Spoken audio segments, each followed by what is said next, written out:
Hello, SportsSkope followers.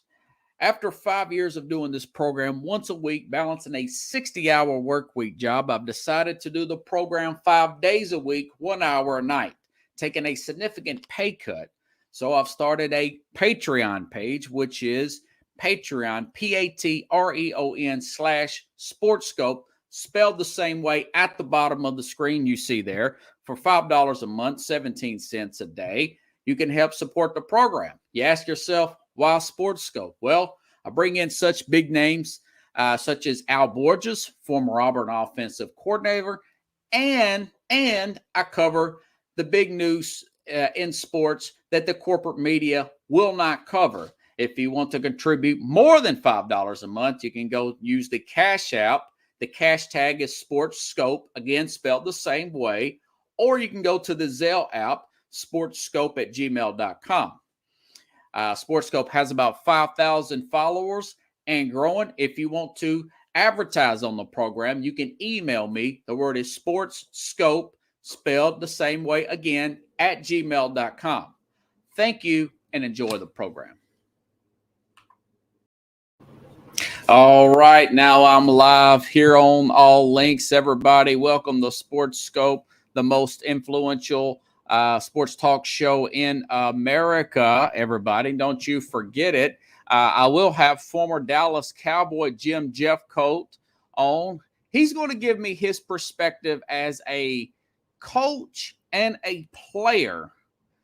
And mind you, this guy was a coach and a player.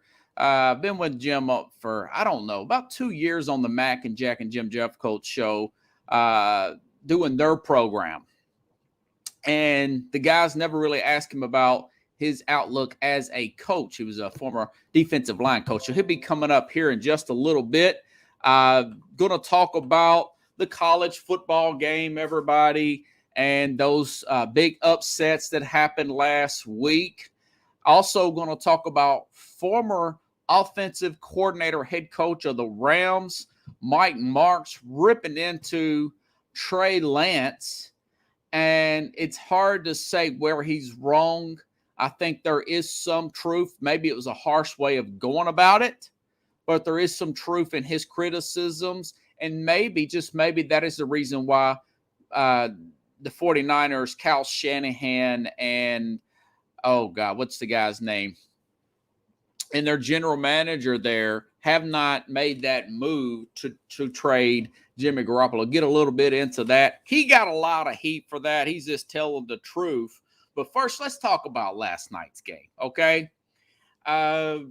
If you listen to the mainstream media, which I do, the big corporate shows, the ESPN, First Take, Get Up, the Fox guys, the Skip and Shannon, Colin Cowherd today. He's another big Fox guy. John Lynch. Thank you, Pickles. They were all blaming Nathaniel Hackett. And let me just play this. This is what you heard as soon as Russell Wilson walked on the field last night, and it was way more. It was way more than anybody expected. Don't be fooled. Listen. This is from the Manning cast here. If I can get it to play. It's going to play. I'm gonna die trying here, making it play. Basically, guys, this was there was a lot of boos last night for Russell Wilson. And yeah, Nathaniel Hackett, he's a rookie head coach. He was a former offensive coordinator for the Green Bay Packers. Everybody's getting a job through the Kyle Shanahan / Sean McVay coaching tree. I get it. And he called a awful game. Carlos says it's more refs, more airtime than players. That there's probably some truth there. But my thing was, with these amounts, let me see if I can get that one more time. That really annoys me. Here we go. Listen to this, guys.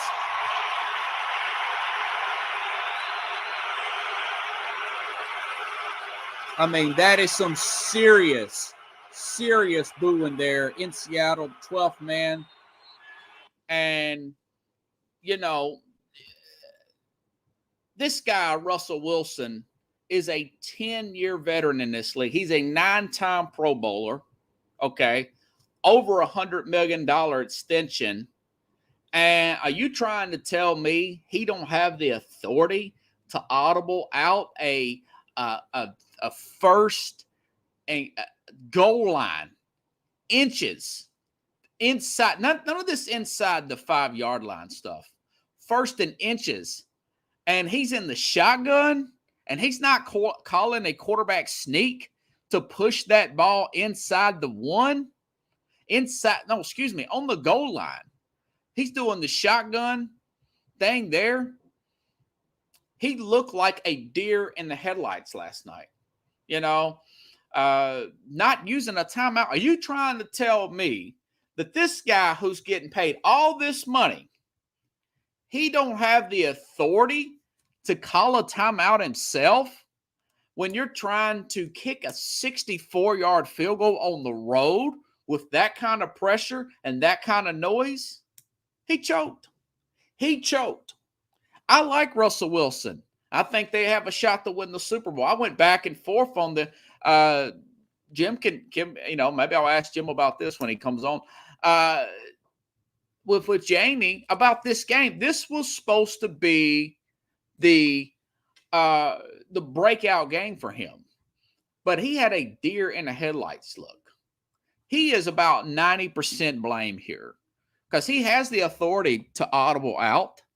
That was the whole thing about him cooking and getting more offense, But going in the shotgun on the 1-inch line, guys, is crazy. I mean, if you watch the film, I'm out of Tennessee Titans land here in Nashville.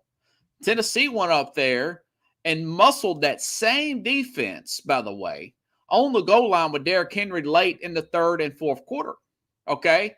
They muscled them down the stretch and won that game. Came back and won that game. By the way, Seattle didn't score a point in the second half. Jamal Adams got hurt. Their best defensive player got hurt. They didn't score a single point in the second half and still lost.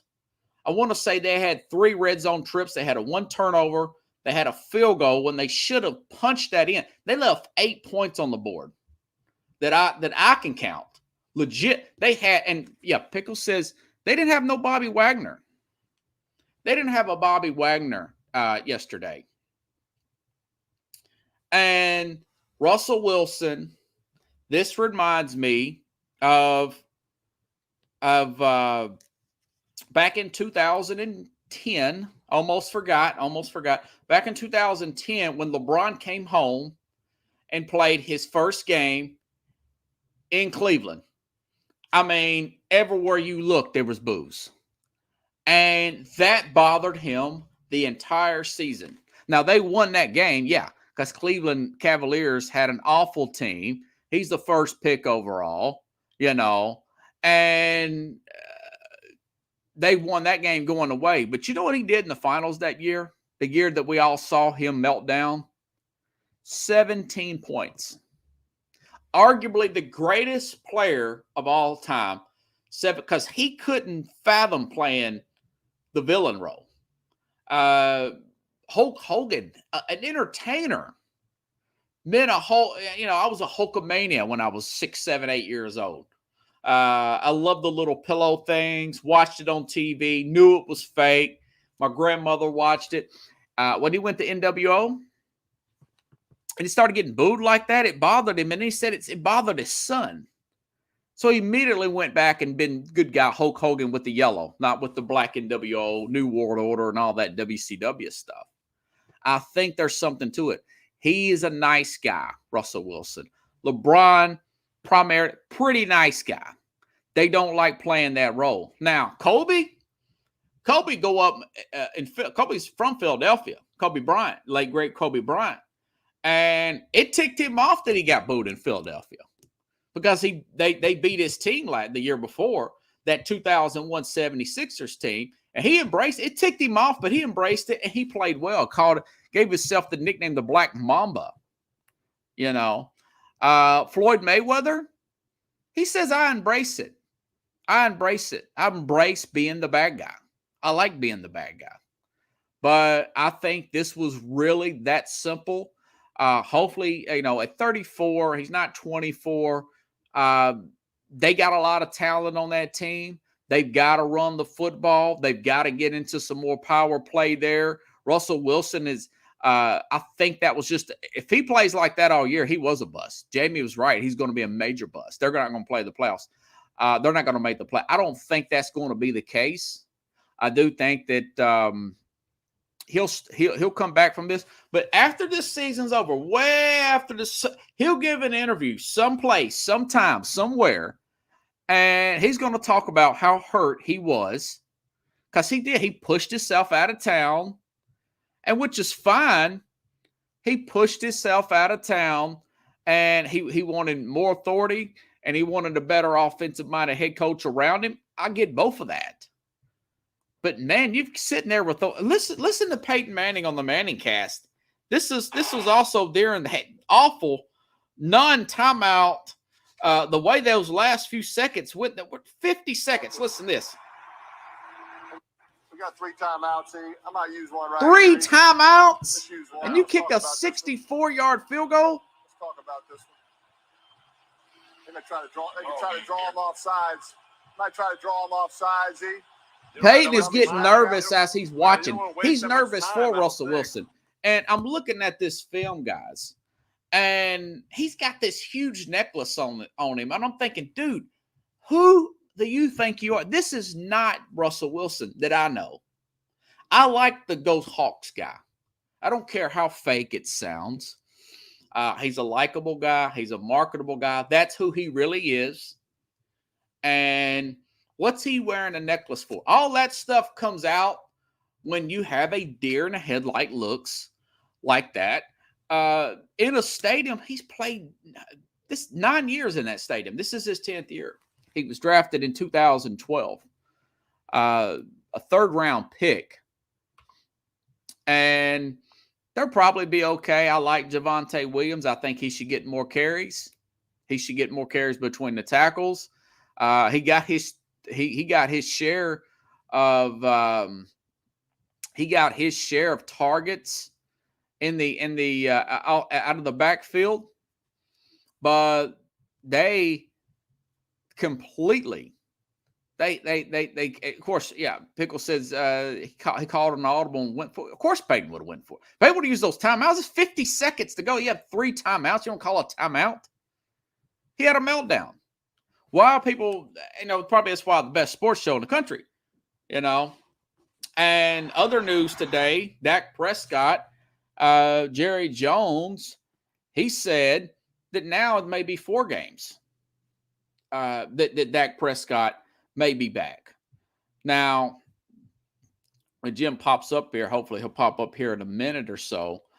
You just wonder how that they handle this situation.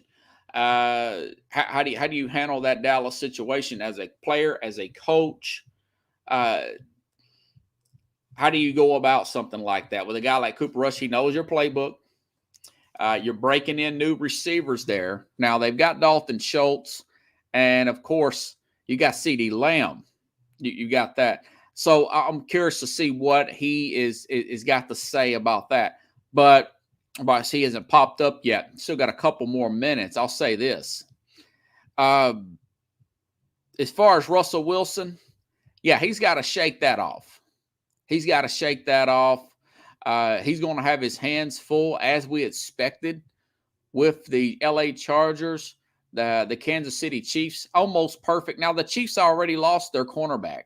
Their rookie cornerback is going to be done for the year already. So, as I said yesterday, and I want to stick by that, as much as I just slid into Russell Wilson with the deer in the headlights look, which was crazy, if you're that nervous, go throw up, man. Go make yourself throw up. Go rush, do something up the middle. Do a slide. Do something to get the contact going, As far as getting yourself acclimated to the environment. Because he didn't. I was surprised. I'm like, man, going into the second half, I was thinking to myself, he's definitely going to chill at some point. But he's definitely has this deer in the headlights look. So, yes, a lot of it is on Nathaniel Hackett, of course. Hackett, there was talks about how he handled the Packers in the playoffs. They had meltdowns. Maybe he's a nervous person, and he's bringing it out of everybody else. Teams and players take the personality of the head coach. They take the personality of the city. You see Detroit would have playing a lot of defensive basketball. You see the flash of LA teams in basketball. You see the flash in the city. So there's some truth there. But this idea that this is mostly Hackett's fault, no. Hackett's kind of the rookie here, okay? Russ is the veteran. Russ, he's the general there. It's his duty to calm everybody down, So let me make sure that we got everybody here. And Jim, if you're watching, come pop in anytime, my friend. Anytime. So I think they're going to be okay. Again, it's week 1. There's no reason to panic. Even for a team like the Dallas Cowboys, I've seen teams get injured like this before, come back and win. Yesterday, we talked about teams like that 2009 Saints team, 90% of that season. I thought they were the best team in the league that year. I thought Minnesota had a shot to beat them that year with Brett Favre, which, by the way, there's a story about Favre came out late today. And I'm trying to see story about Favre, something to do with money for a volleyball court or some kind of public funds. And I'm going to look into that. Maybe I'll talk about that tomorrow. Tomorrow I'll have Keith Engel. He is a knowledgeable guy of the Northeast. And I'm going to talk a little bit of the AFC East. We'll get into the Mac Jones situation there. So, but no, as far as this Dallas situation, it's been the biggest story here going forward because I picked them to win the East. Now, the Giants won. Washington looked really good. I'll read all these stats here. You have to watch the game to analyze the game. If you just read the Pro Football Focus analytics, if you just read into the if you just read into what commentators say about a team, in other words, this is all on the paper stuff instead of on the field stuff, I think that you can have the indication that one team is going to dominate and another team is going to be garbage. If I just read Twitter and if I just looked at what commentators to say, you would think that Jalen Hurts is going to be Patrick Mahomes, Josh Allen good. And I looked at his stats. He didn't have any passing touchdowns in that game. They scored 38 points in that game. And he didn't have any he ran for 1. And he didn't have any passing touchdowns in that game. And I thought to myself, man, this is, that's why I have to really, because I didn't watch just that game. Sunday I watched Red Zone, But I did see some good throws by Carson Wentz, another guy that I thought was a choke artist. Let's see. Make sure his I can do your show. Sent me from the iPad. Okay. Let's see where Jim is here. If not, I'll go on with my next topic here. All right. So there was some more stuff on Mike Martz here on I think it's a podcast. It might have been a TV show. It's called The 33rd Team here. And Mike Martz, former Rams offensive coordinator. Now, mind you, he did become the Rams head coach too. A little overly aggressive. I always thought that Martz was not really head coaching material. Mike Madman Marks, what some people called him. That's what we called him back at the time. And he is on here criticizing Trey Lance's performance or lack thereof it. And he went into Justin Fields, but really the heat came down from Trey Lance. And I was going to read on what he put down here. I screenshotted some stuff here from him. And I tell you, it is, and of course, he was trending immediately. Mike Marks, let's see. Yeah, he went on to scorch Trey Lance this weekend, blasting the Niners quarterback. I got this off TMZ. His performance on week 1, he said, I've never liked him, what Marks says. The former 49ers offensive coordinator held nothing back when discussing Lance's loss to the Bears on the 33rd team, ripping the 22-year-old for his play in the 19-10 defeat there.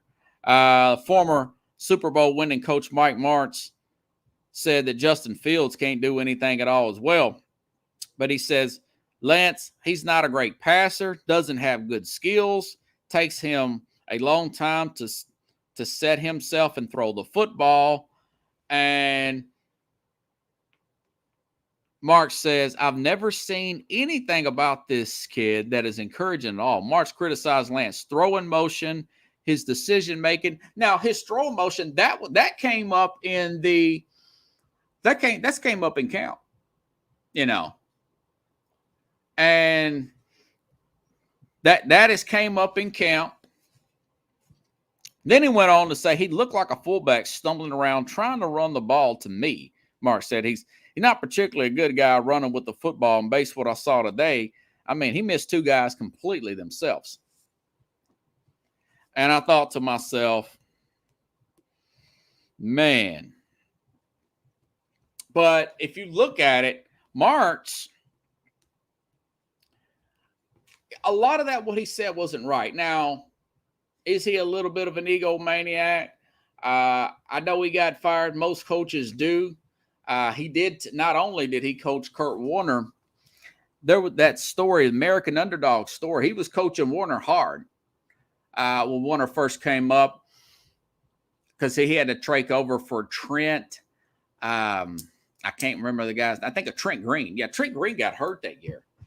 And in the movie, it shows him coaching him pretty hard, and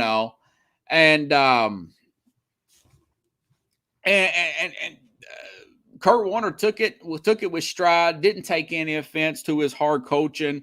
And, the rest is history with Mike Martz. But he also, got a guy like Mark Bulger to the Pro Bowl. They won their division, got put out in the divisional round. But this stuff about Trey Lance, just because he's kind of an oddball personality, does not mean that's not true. That doesn't mean for one bit that that's not true. There's a reason why that the 49ers simply hadn't cut. They could have cut Jimmy Garoppolo. And that would only be $1.4 million. It would be less than $2 million hit on the cap. And now they've kept him. They've redone his contract. Now he's only $6 million hit now. But that's the best, probably the best backup money wise in the entire NFL, if you think about it. I mean, this guy's a $6 million, a $6 million cap hit. And all that is because that John Lynch and Kyle Shanahan, they don't really trust Trey Lance. And they're having a hard time completely letting Garoppolo go because they really don't feel like Lance. They think he's got some mechanical issues. I do like his arm strength. I still think they have a really good shot to go to the Super Bowl. Talking about Peyton Manning, this could be a Brock Osweiler, Peyton Manning situation. where maybe if they lose this week to the Seattle Seahawks, okay, if they lose to Seattle this week, or if they're down second half to Seattle, I would probably bench him. But and I understand it was a monsoon up there in Chicago. I get it that it was a monsoon up there, and I just think that Lance, he still has some mechanical issues, the throwing issues there. But I also want to let you all know, Kyle Shanahan as a head coach has a losing record with other quarterbacks not named Jimmy Garoppolo. As much criticism as I had for a guy like Jimmy Garoppolo, he seems to run that team, even though he might make 4 or 5 passes in a quarter, I tell you.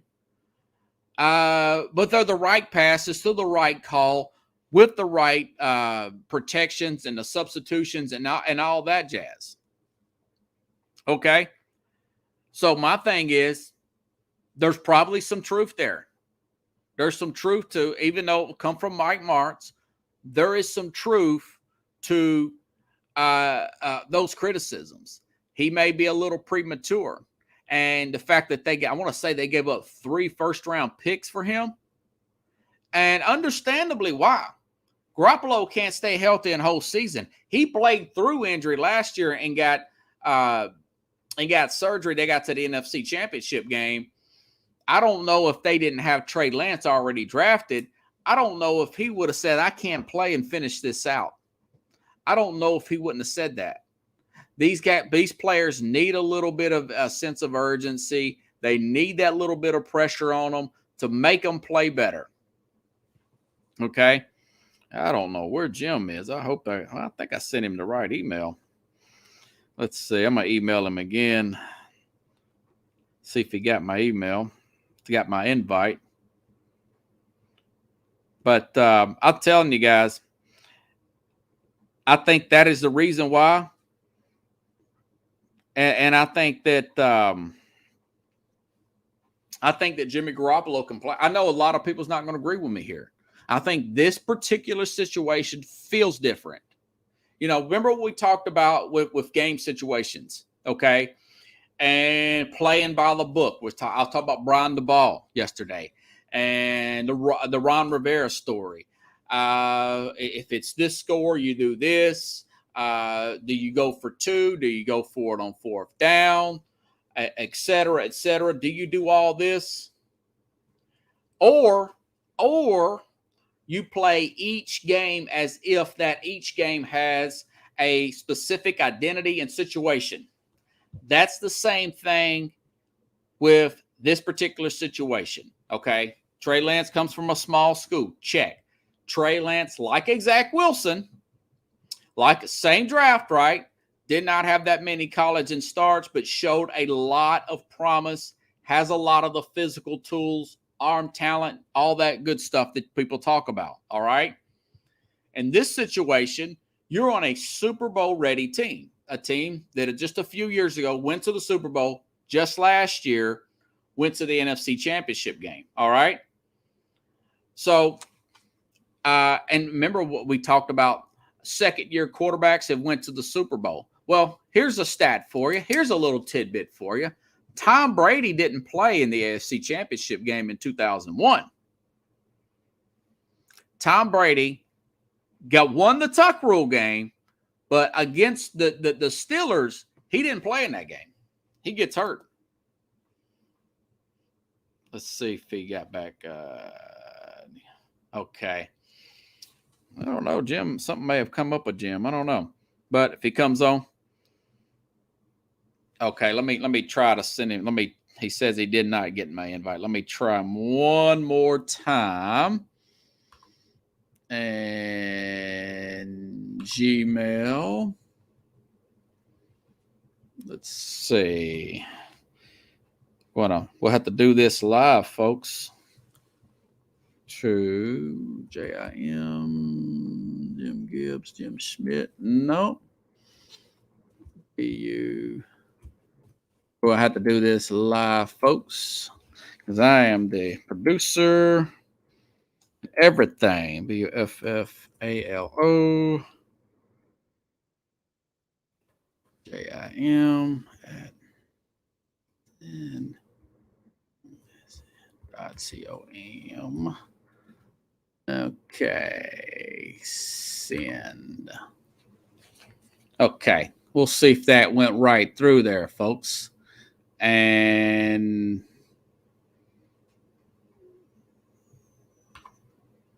all right. Sometimes we have those technical difficulties. But that's what it is when you're doing a live show. Let's see if he comes on. Hopefully, let's see if Jim will pop up here. If not, we'll try it again some other time. So, yeah, as far as the 49ers are concerned, yeah, I think that is a legit argument there that he's making. And come November, I'm thinking long and hard about not trading Jimmy Garoppolo. And in the meantime, if I'm Kyle Shanahan, and if I'm Kyle Shanahan and I'm John Lynch, I'm telling myself that we need to do everything we can to win games, okay? Because ownership, Mr. York, now he said it's okay to keep Garoppolo in there. But he also knows that this team is a Super Bowl ready team, and he might not think that Shanahan might not be able to get him over the top. He may be listening to sports talk guys like Carlos here. He's not a Cal Shanahan guy. You know, Shanahan's still in his early 40s, pretty young guy. I don't know what. Let's see. See if I resent it. Let me try this again. Okay. I don't. Let's see if he pops up here. I don't know why that this is doing what it is. Say Pickle says Lynch will pull the trigger for Shanahan. Yeah, I mean it could come down to Lynch firing Shanahan. You know, and I wouldn't be surprised if that didn't happen. I mean, I don't think so this year, but if they don't make the playoffs, it's 50-50. It's 50-50, you know. But I think that they're still a team to watch. Remember, the Rams lost. Seattle won. Seattle might not win another game, guys. They might not win another game the entire season. Like I said yesterday with Jacksonville, when they got Trevor Lawrence, that was the only game they won to beat the Colts. And Seattle may not win another game. I think that, and I was reading through Twitter and watching the, let's see, I was reading through Twitter. Let me try this one more time, guys. Let's see, Gmail. Let's see, BUFF, Buffalo Jim, BALO, Jim and MSN.com. Let's try this bad boy again, folks.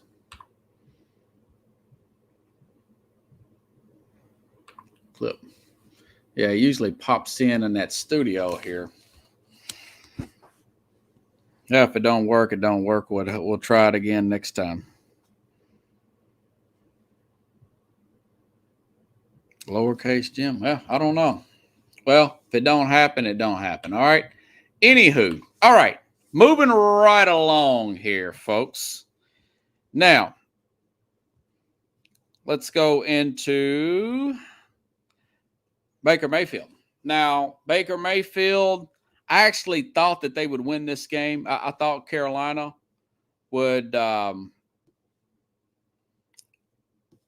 win this game against the Cleveland Browns because I'm not a big Jacoby Brissett guy. Plus, their cornerback's out. Greedy Williams was out. And also, Jack Conklin, one of their guards, was out on the offensive line. They're on the road. Jacoby Brissett is there.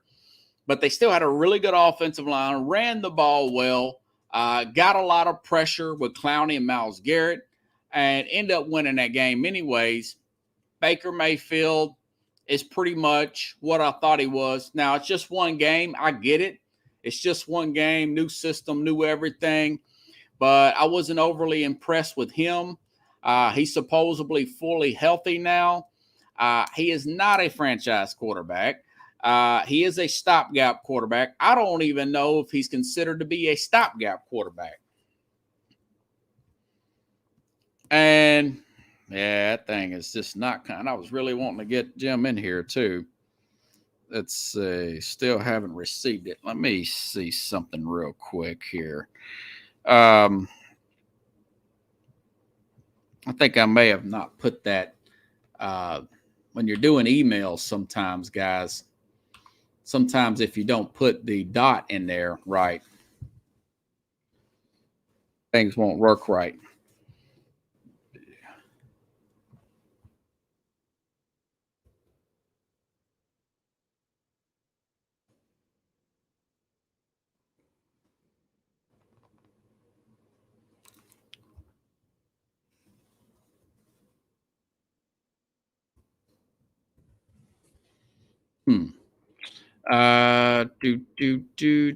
BFFALO. Buffalo. Okay, guys, we are going to try this last but not least and see if everything goes through. All righty. And, well, I'll try something else next time. That's all I can do. All righty then.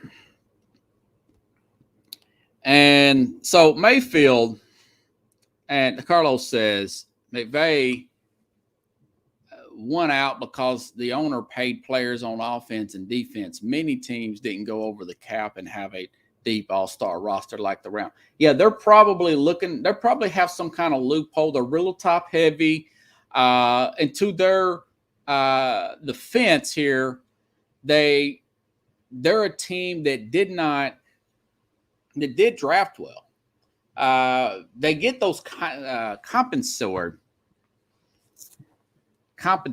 picks there, and that's for losing free agents and all that stuff. Do you get like an extra third round pick or whatnot? And to their offense, they've got guys like Cooper Kupp in the third round. You know, they haven't had a first round pick in 3 or 4 years. And the problem with that is eventually that's going to catch up with them, but it hasn't caught up with them now. And they got the players. They play the players. They messed up on Robert. I forgot his name. The running back there. They messed up on extending him, but they did play. They paid the left tackle. They got the cornerback. They extended the big-time pass rusher over the middle. Robert Quinn, the left tackle there, or the left defensive end. They're paying the right players. I'm not sure if I would have paid Bobby Wagner that kind of money, but they definitely do that. Okay? And I just do not know what this thing has went through here. Oh, well. Man, that's really disappointing. Rams are losing money. Carlos says, Shanahan's system is toxic. Well, until they actually win a Super Bowl, I guess you could say that.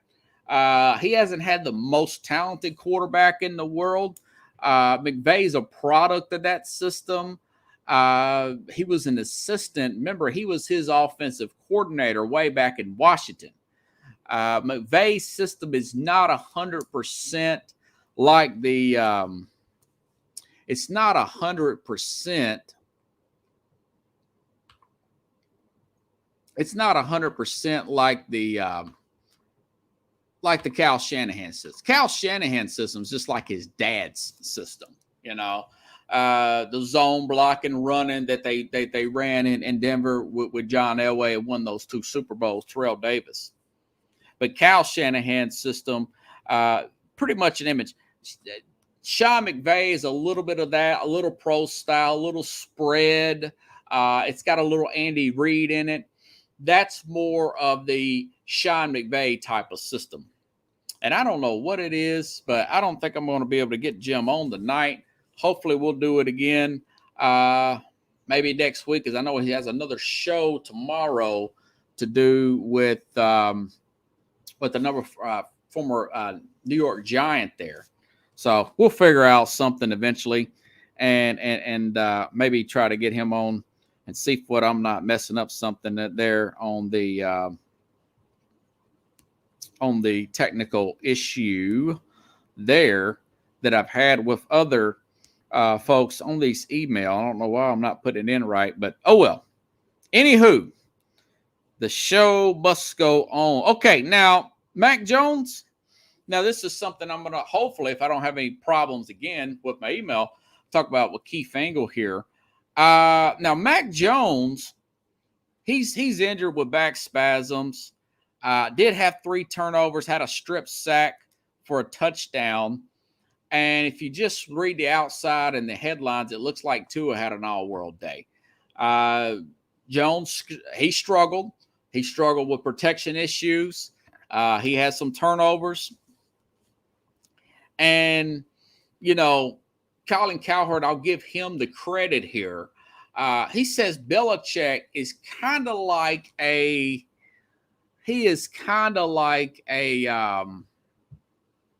I don't know who you would compare him to, a Greg Popovich per se, where he's so caught up in his system and his way of doing things, his assistants, you name it, et cetera, et cetera, et cetera.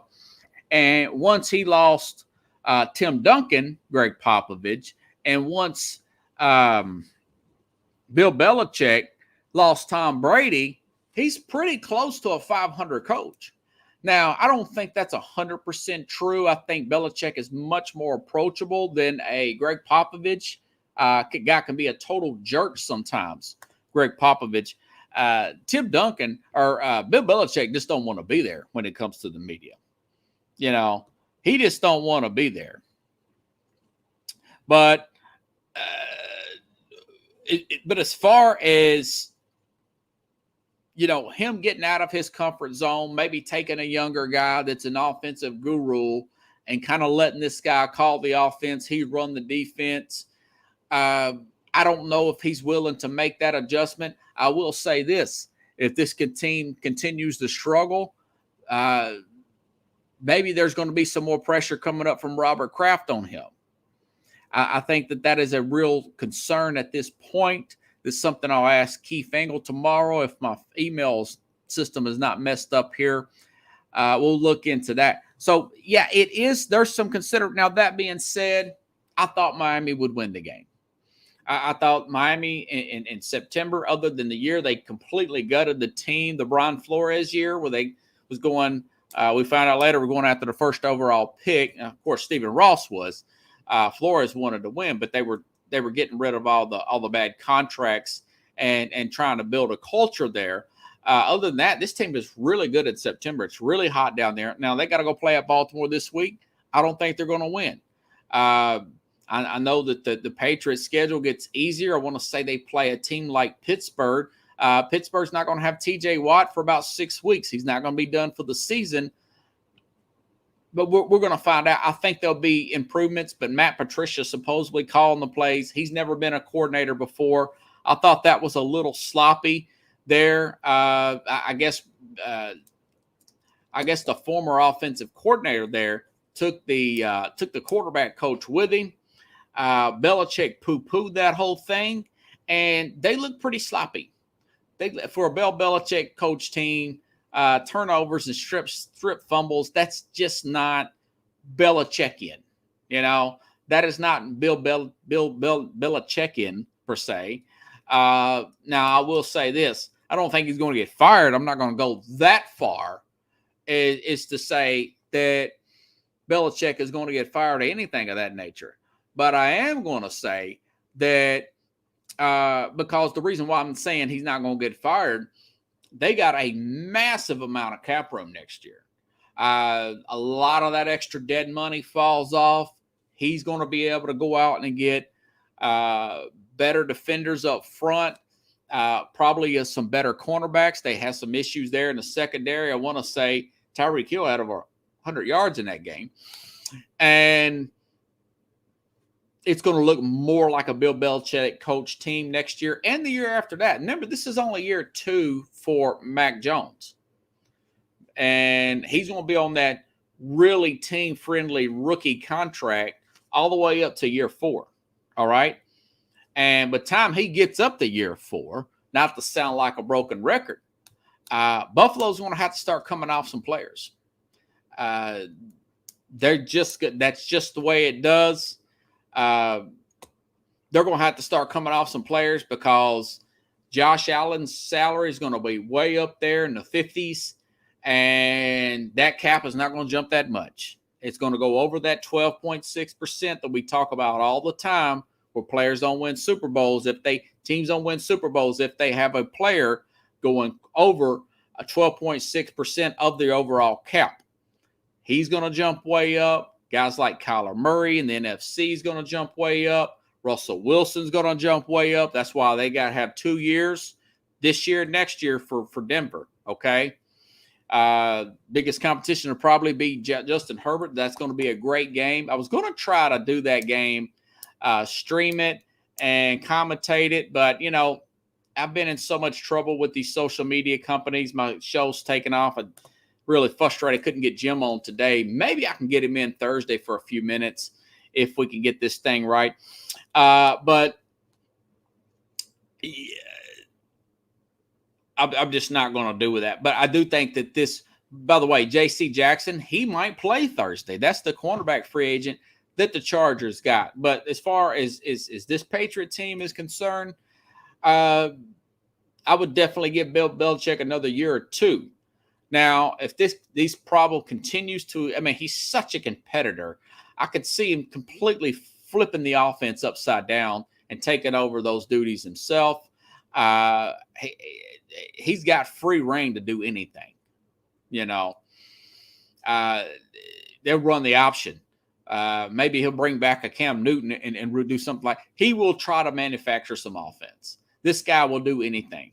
And as far as the Jets are concerned, Miami, my prediction was Miami's going to look good early. And I think Tua will probably get banged up again. And then his backup is a guy who gets banged up also. Now, he's pretty accurate when he's there. Really good stop. We have a quarterback in Teddy Bridgewater, you know. But he's another guy can't stay healthy. And Tua can't stay healthy. And they're very similar in skill set. They're both slow-footed. They don't make a lot of mistakes. Bridgewater is a little more aware of what his weaknesses are. He's an older, more mature player. He knows that he can't run for a lot of first downs, unlike a Tua, unlike a Baker Mayfield per se. But he finds a way to get himself hurt. He's almost as bad as Sam Bradford. Nobody's as bad as Sam Bradford.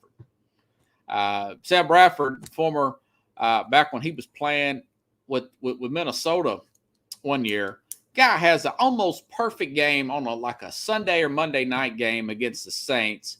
Untouched, great running game, very high quarterback rating. Then I found out the guy gets hurt and out for several games and nobody touched him. You know, wind was blowing the wrong way or something and nobody touched the guy. I have no idea why that worked out that way, you know. But so, and another concern of mine is the Dolphins didn't have their second best corner, Byron Jones, there, and he still had those kind of interceptions. That could that there's a possibility that some of this stuff is protection issues. He's not calling the right protection. He's not audible to the right play. I think they'll find a way to figure that out. But they didn't look good for the Patriots. They did not look good. Now, the defense played pretty well if you think about it, you know. Yeah, now my signal thing is messed up. Man, boy, that's frustrating. Okay, college football. Really good game there. Yeah, and Pickle says Rodgers got lit up too Sunday. Yeah, Rodgers will come back too. Like I said yesterday, guys, you know, a lot of this stuff that happens here in week one gets fixed. Last year, Rodgers got smoked like a cigar in that Saints game, guys. Went down to Jacksonville and got smoked. Next week, came back home, beat Detroit. A few weeks later, beat Arizona. They beat San Francisco, the regular season game at San Francisco, another primetime game. And they just got back on track. They got back on track and ended up getting that 1 seed. Switching gears to the college game. Okay, Alabama goes down to the wire. Questionable safety call. Bama squeezes out tight one. Watch a lot of that game. Put money on Alabama to beat Texas and cover that 20-point spread. That was money lost, just like it was lost in the money line in that Denver game where Russell Wilson had that deer in the headlights look.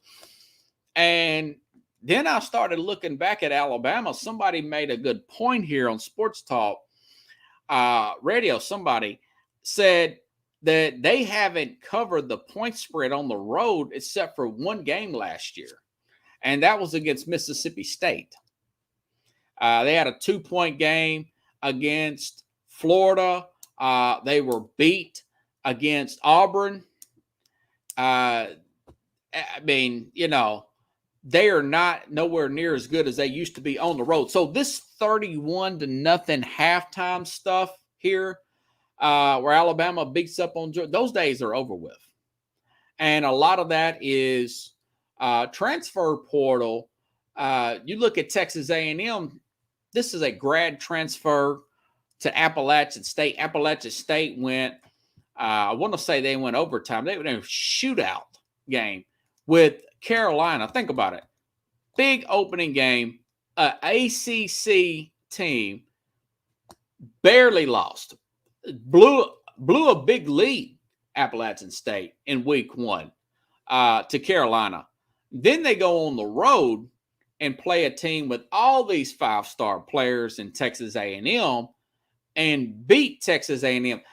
Doubled the time of possession. They doubled the time of possession. And I think that this guy, oh God, what's his name? Sean something. Sean, see if I can find his name. Because the reason why I say looking up his name is, I want to say it's like Sean Clark or something. He is the App State. He is the App State head coach here, Sean Clark. He's going to get looked at for head coaching jobs. And there's no wait a year. And there's none of that. You could just get it. I think JT Daniels has been on like four teams now. Former Georgia quarterback. Really. And plus NIL deals. You never know what former alumni is throwing money to these smaller schools. There was rumors that the number one player got something worked out with Barstool Sports to go play in Jackson State under Deion Sanders. Okay. And that immediately put Mike Norvell, the Florida State head coach, on the hot seat. Now beating LSU to start the season, that helps. That helps. But my whole point about all this is that big-time college football, especially when you've got Oklahoma and Texas going to the SEC, it's going to be more and more like the NFL. Coaches are going to get criticized more like we're criticizing Nathaniel Hackett and Mike McCarthy here from Dallas, that time management is going to be more of a big deal. Timeout usage is going to be more of a big deal. Quarterback plays, because you can't just run roughshod on people no more. You know, you can't, those days of running roughshod or over with. Yeah, Pickle says A&M got beat. Yeah, A&M, they're playing Miami at home next week and with another star coach there. Mario Cristobal used to be the coach at Oregon. He went to school at Miami. Now he's came back. Now Cristobal came back to where he went to school. He's recruiting really well in Miami. And that's going to be a big game. I think they were probably overlooking App State, which was stupid because, they went to the wire with another big Power 5 team with the coach who won a national championship that used to coach the University of Texas and Mac Brown. So that makes no sense. But my thing about that Jimbo Fisher team, it looks like that Hayes King guy. Hayes King, the quarterback there, is coming back from injury from last year. In the Sam Houston State, looked a little too slow, little clunky for me, for my liking, and it went over into from the Sam Houston State game to the App State game, and of course they got beat, got out coached. And Fisher, I think they're going to be fine. When you got 8 5-star guys coming in that are coming into year 2 next year, they're done this year. They're still ranked in the top 25. It'd be a miracle. But I think they still will win a national championship. It's just, I think that you just have to be more, it's more about X's and O's and Jimmy's and Joe's is what I'm saying. That's what I'm saying now. And that is a new thing. And that's why Saban is fussing and fighting about this. He's not used to it. He's used to having just, I got better horses. Now you're going to have to do some X's and O's. You're going to have to get better assistants. Well, you can't just get all recruiters. You're going to have to get teachers. And for the most part, he has done good with the quarterback position. Bill O'Brien's done a pretty good job. It didn't go good last week, but hey, that defense played pretty well last week for Texas. They moved the ball pretty well. Remember, Alabama knocked their starting quarterback out. This Quentin Irvs or whatever, Ivers. That guy's probably going to be a pro prospect from everything I'm hearing. The guy with the mullet for University of Texas. Okay. Notre Dame. Now, it's early, but it's getting pretty close to I told you so with Marcus Freeman, the 36-year-old coach. Again, you when you hire a coach, you want to get into more, and then he's just a great recruiter. Jeremy Pruitt, former Tennessee coach. Ed Orgeron was known as a great recruiter. He wasn't really considered a head coach until he didn't go from defensive line to coordinator to head coach. He went from defensive line straight to head coach and been fired twice. Looked up, got a grad transfer because he recruited, I'm sure. Joe Burrow got a grad transfer with his excellent recruiting there, and he won a national championship, only to be fired 2 years later. And Ed Orgeron. Marcus Freeman, the Notre Dame coach, reminds me of Willie Taggart. Willie Taggart, former assistant at Florida State. I think he played at Florida State. Really good recruiter. Went up to Oregon, recruited really well. Florida State fires their coach. He goes to Florida State, totally goes up against the Clemsons, totally gets out coached, totally over his head, gets fired there. He gets out of a job, and now they got Mike Norvell, and he's doing okay now. But when you start hearing about great recruiter, well, how do this teams play? How does this teams play? And that is even more prevalent to have more balance. You have to recruit to win, but you also have to it's 60-40. It's 60 recruiting, 40% X's and O's, right? It's that, but it's not 100% recruiting. It's not 90% recruiting. Ask Lane Kiffin. Lane Kiffin's known as a great quarterback. Yeah, Nebraska fired their head coach. Scott Frost, Pickles. Scott Frost comes from I think it was like South Florida or something, or UCF for Central Florida, something like that of that nature. And this guy was with that South Florida talent. Now he had to recruit and coach. He was living off those players. Now that you have to recruit and coach, he gets fired. A lot of people thought he was going to get fired last year. Lost to Northwestern. Then he lost again. And now he is history, guys. If you're a coach, you just have to manage the situation. Yeah, you got to manage the situation. You have to have a balance of coaching and recruiting. And sometimes, like a Nick Saban, you got to pull your sleeves up and you got to get in there and coach those guys yourself. Okay. If you guys like the show, share the show. I apologize, Jim. We're going to find out what the deal was with that email thing. I don't know what I was putting in wrong there, but either way, we're going to try to get Jim on sometime probably next week or whatever. Hopefully Keith Angle will be able to make it on tomorrow. And Thursday, maybe I can get Jack Hirsch, and Friday we'll talk about some pick'em with Carlos Mad New Yorker. If you guys like the show, share the show. I'll be back on tomorrow around 7 p.m. Central Time. And thank you for watching the show tonight here on SportsSkope.